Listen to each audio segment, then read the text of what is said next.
All right. There are 5 topics about UAE which I want to speak to you about, which are trending in various news channels, local news channels.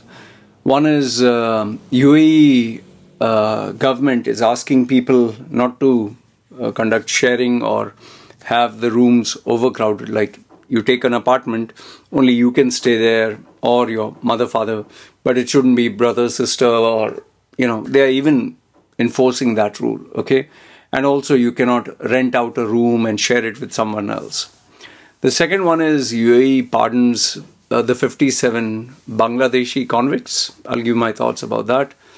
Then Dubai traffic, the way they are proposing and they're selling their concept to partners and vendors, they're saying that travel time will be cut by 40%, traffic will be reduced. I'll speak to you about that. Number 4 is another US influencer has been jailed. The social media individuals who like to promote. So he's been jailed. I'll give my thoughts on that. And a dating scam where single men are being trapped into, the opportunity of meeting girls. They meet real girls, but how do they get scammed? So I'll speak on all these 5. Okay. And just don't mind if I'm a little slow. Watch the video on 1.5 because I'm not keeping well at the moment. Okay. It's been 5 days ever since my hospitalization that I've not eaten anything. I'm just living on water. I'll explain more in another video. Okay. So the first one, UAE asking overcrowded homes to vacate. See, this is a battle between the landlord and people who book the house to stay. When an individual takes a house, you take a house, you take a apartment, single bedroom, double, whatever. But the majority of the time, you're not at home unless you have kids. Let's say, for example, you have children. Then, if you have children, they will be there only if they are small, but otherwise they'll go to school, they'll go to college, so nobody's there. Okay, if you're a working class professional, you're going to be there for morning, whole day, not there, evening come back and sleep. Okay, so there's a lot of empty space that is not being used. So what people think is, how can I optimize on this? So first is always getting the cheapest place. But then again, the problem is where it is cheap and affordable and good amenities, it is packed. It is so much in demand that the landlord knows, I can charge them much more. So then everyone starts charging more. Then the only option you're left with is take an area which is not heavily in demand, save money there and travel to work. That is why the Dubai-Sharjah highway is so packed jam. That is why during peak hours, that is why all the roads leading to Dubai are packed jam because everyone works in Dubai. I personally know an individual who works in Abu Dhabi. Seriously, he works in Abu Dhabi, but he has his house, his Emirati, in Al Quwain. Okay, he drives from Al Quwain all the way to Abu Dhabi 5 days a week, and he says he prefers that rather than paying a huge amount rent in Abu Dhabi. So that's really crazy. Now, people have started to, kind of grow out of that mentality. I'll take the cheapest house. I'll spend 1 hour, 2 hours, sometimes even 4 hours in traffic, 2 hours going, 2 hours coming back. Instead of spending that kind of money, time, because my time is money, I will take an expensive house. But then they try to see, if I take a 1 bedroom or and stay alone, or if I take a 3 bedroom and rent out the other 2 rooms, so I can cover up. And obviously, when you rent out rooms, it's not going to be like 50%. He's going to save much more. So now what is happening is Dubai, what it states as per their logic, is the reason why we don't allow sharing. These are the reasons they state. Number 1 is safety. If there is a fire, building is overcrowded, or It puts a lot of pressure on the building amenities, electricity, water. Also, this is a known fact, a lot of illegal work goes on, from prostitution to tattoo artists to, stuff that you can't do in public areas, or where people, classy people will not tolerate. So they go to these areas which are crowded, where everyone doesn't care. You do what you want. You renting out a call girl, or you're doing tattoo artists, or you're selling steroids for bodybuilding. I'll just mind my own business. Okay. And one of the biggest things is, if let's say 100 people stay in a building, but now they're sharing, and now all of a sudden you have 500 people in that same building, it creates congestion for traffic, for cars, for everything. So, even the sewage system, buildings have to pay, the landlord has to pay much more. So they don't see much benefit in sharing. And obviously, if you have 100 people, say 10 people in 10 flats, okay, 100 people, and instead of that you share, and now you have 500. Now those extra 400 people, they could have taken other apartments, they could have given more business to the landlords, and the government will also make money. So there's no profit for them. So the only way is they discourage. And in fact, Dubai UAE is so obsessed about its beauty and image. Are you aware of the fact that you're not allowed to hang your clothes outside to dry? You're not allowed to hang your clothes outside to dry because it ruins the image of the city. Like, you'll see a building with all the clothes hanging. So they've actually implemented this many years ago, I think 10, 15 years ago. And imagine, the sun, it's ideal for drying clothes, but now you can't hang it outside. So go figure. But now, what is the reason why people are sharing? One is obviously it's to save money, because the very reason you came to Dubai was to save money. Okay, agreed. There are a lot of people who will save money on one end, but they'll spend money on alcohol, girls, expensive cars, take loans, waste money on things. That's a different thing altogether. But predominantly people are coming to UAE to save money. So when you have at least 50 to 60% of your income that is going into an apartment, doesn't make any sense. The second thing is, most of the houses are overpriced. I can challenge you on this. For the Middle East, now don't compare it to Manhattan. There are some clowns who follow me. Hey, it's cheaper than Manhattan. Buddy, if people can live in Manhattan, then why the hell would you come down to Dubai? And the lower class, the people who are hand to mouth, who live hand to mouth, who live as workers, laborers, constructors, they don't live in Manhattan. Even the middle class, or even the upper middle class, you think if they are the Manhattan, quality type of crowd, they would be here in UAE? Use your brain. Sometimes, I tell people, the size of your brains is smaller than the size of your nuts.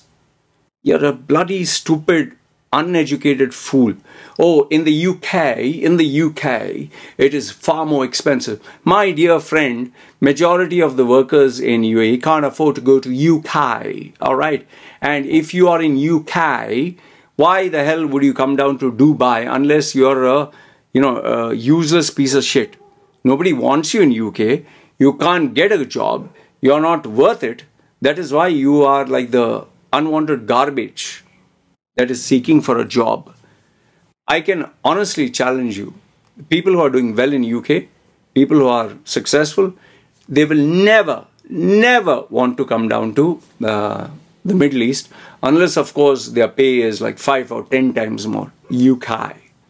All right, go shove it up, where the sun doesn't shine. Then most of the houses, they don't have any features. Even parking, they charge extra.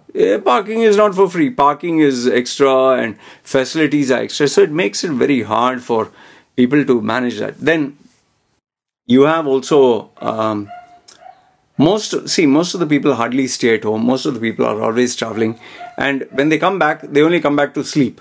In fact, I have known people who, when times got so tough, they didn't even have a house. They were sleeping in their car. They would go to a McDonald's or a Tim Hortons or a 24-hour restaurant, go use the toilet, freshen up, eat food there, and go about their day. Because, just imagine, you have to pay 50-60% of your salary. How will you live, man? Seriously, there are people who live in their cars. And, the UAE government even knows that.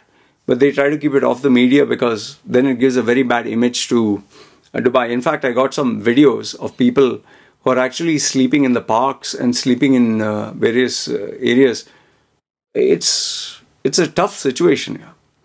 In fact, I'll tell you some of the, I don't know if you can call it most optimized, but I would rather say the most abused way of staying is the Filipino this thing. And this is not to, rain down on Filipinos.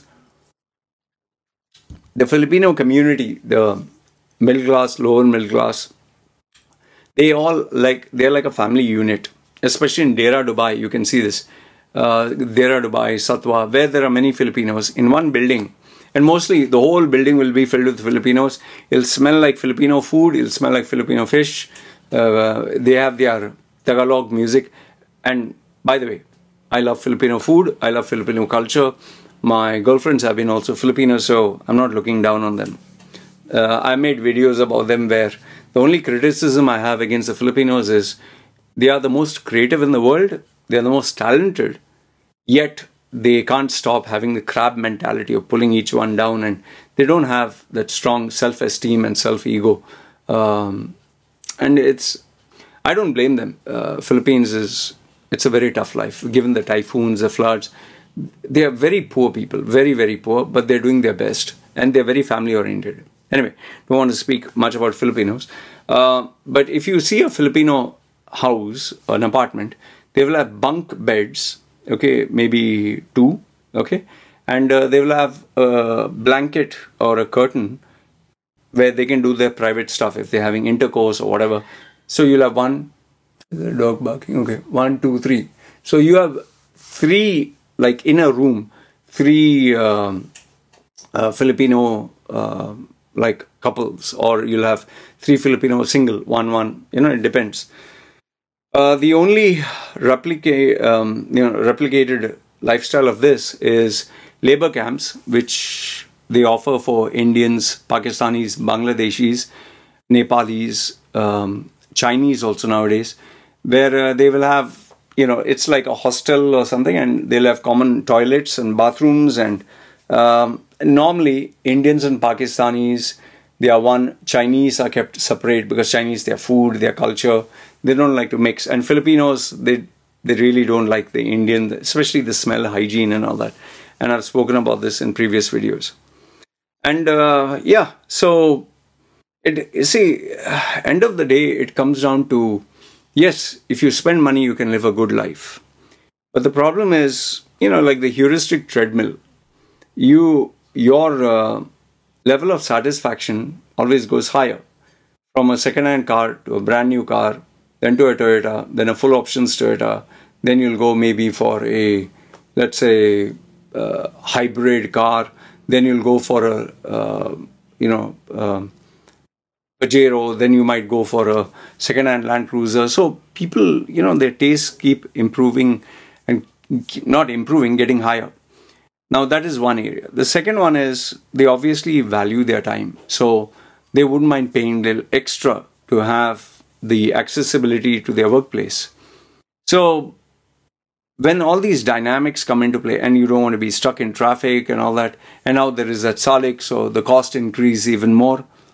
So it's a battle between the tenant and the landlord, and trying to find middle ground. But I can tell you this much, the tenants, they don't have any say in it. Unless there was a COVID or there was another black swan event or a war where all the Indians, all the Pakistanis, if only the Indians, half of them were to leave, I think all the apartments will be empty and landlords will be begging, please come, This happened during Gulf War, this happened during COVID, this happened during the market crash. But those are very temporary. Those are only, they will last 1 year, 2 years. And then landlords, their greed never ends. It goes back up. And right now it's going up. So this is a constant battle between two camps. And I don't see the landlords ever reducing their rent. It'll always keep increasing. That is why once upon a time, when my mother, father, and when they came, and their generation elder, it was 2,000 dirhams for 1 year. And the landlords were literally begging and pleading. It was a very simple Bedouinian village style kind of 2,000 dirhams for 1 year. Then it grew to 6,000 dirhams for 1 year. Today, all the best if you can find 6,000 dirhams. It'll be 6,000 dirhams 1 month. Anyway, let me know your thoughts. What are the rents like? Are they cheaper? Are they affordable? Are you finding it balanced? Or are the landlords taking you for a ride? And the worst part is, initially they'll promise you the sun, moon and stars, and they'll say they'll never increase, but eventually they do increase. In some cases, minimum is 10%. I've even heard 55%. This is from a known guy. So anyway, let me know your thoughts. And what I'll do is I'll make the next video about the other topics. So let me know your thoughts about this rent, and let me know if you want me to share my thoughts, anything about Dubai in relation to any particular topic. You guys take care. Check me out in the next video.